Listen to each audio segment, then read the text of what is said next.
Баршаларыңызға қайырлы күн достар. Бүгін сіздермен осындай кереметтей тез әрі дәмді болып шығатын мини пиццаларымызды жасайтын боламыз.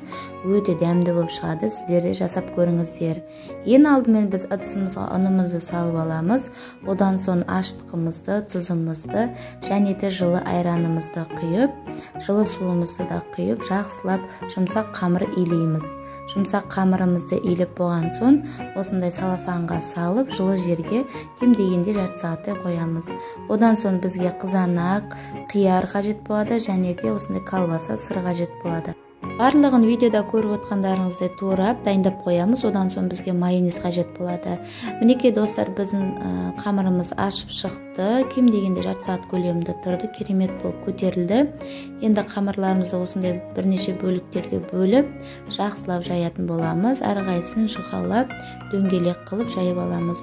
Одан соң қамырымыздың үстіне майонезімізді жағып аламыз. Осылай жұқалап, одан соң колбасамызды, қиярымызды және де қызанағымызды салып, оның үстіне үкіштен өткізілген осы сырымызды салып, осы табамызға салып қоямыз.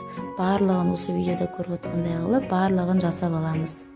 Пиццаларымызды дайындап болғаннан кейін пеште 180 градуста кем дегенде 30 минуттай пісіріп аламыз. Барлығын 180 градуста 30 минуттай пісіреміз. Және де достар, менің каналыма тіркеліп, лайк басып, комментарий жаза кетіңіздер. Алда жақсы рецепттер шығатын болады. Мінекей біздің пиццамыз да дайын болды. Өте жұмсақ, иісі де керемет, дәмі де керемет болып шығып тұр. Сіздер де жасап көріңіздер. Барлықтарыңызға ас болсын.